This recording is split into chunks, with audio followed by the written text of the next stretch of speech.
হয় এই মুহূৰ্তত উপস্থিত আছোঁ বৰপেটা সত্ৰত আৰু বৰপেটা সত্ৰত দেখিবলৈ পোৱা গৈছে ইতিমধ্যে হোলী গীতে মুখৰিত হৈ পৰিছে।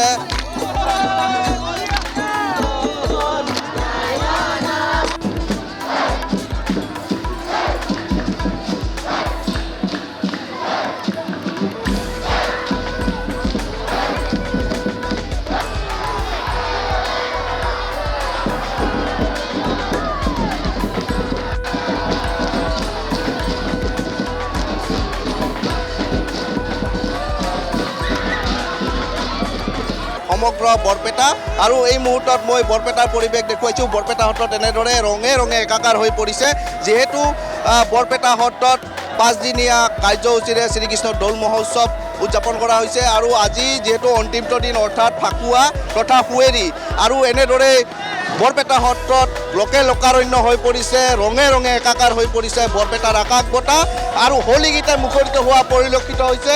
এয়া দেখুৱাইছোঁ পোনপটীয়া যি অসম লাইভৰ দৰ্শকক দেখুৱাইছোঁ এনেদৰে বৰপেটাৰ যি পৰিৱেশ আৰু ৰঙে ৰঙে একাকাৰ হৈ পৰিছে। বিভিন্ন প্ৰান্তৰ পৰা বৰপেটা সত্ৰত এনেদৰে ভিৰ কৰা পৰিলক্ষিত হৈছে। এয়া দেখুৱাইছোঁ কিছু ব্যতিক্ৰমী দৃশ্য যি ধৰণে আচলতে ৰঙে ৰঙে একাকাৰ হৈ পৰিছে সমগ্ৰ বৰপেটা আৰু এই মুহূৰ্তত দেখিবলৈ পাইছে আবিৰৰ ৰঙে একাকাৰ হোৱা পৰিলক্ষিত হৈছে। এনেদৰে যি বৰপেটাৰ হোলী বুলি ক'লে যিহেতু সমগ্ৰ দেশে ইতিমধ্যে পৰিচিত হৈ পৰিছে এনেদৰে এক ব্যতিক্ৰমী দৃশ্য। এয়া অসম লাইভ 24ৰ দৰ্শকসকলক দেখুৱাইছোঁ বৰপেটা সত্ৰৰ পৰা পোনপটীয়া সম্প্ৰচাৰ দেখুৱাইছোঁ।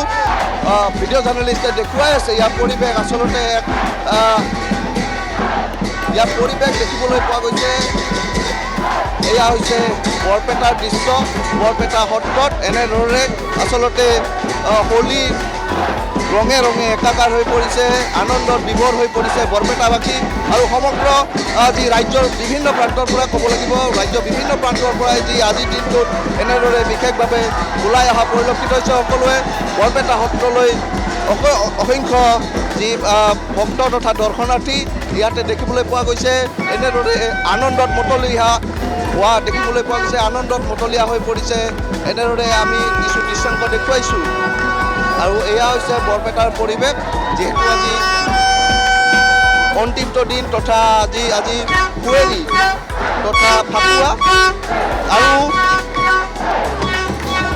2 মাৰ্চৰ পৰা যি অনুষ্ঠিত হোৱা শ্ৰীকৃষ্ণৰ দৌল মহোৎসৱ আজি অন্ত পৰিব আৰু এনেদৰে তাৰ প্ৰাক মুহূৰ্তত এনেবলৈ দেখিবলৈ পোৱা গৈছে ৰঙে ৰঙে একাকাৰ হৈ পৰিছে।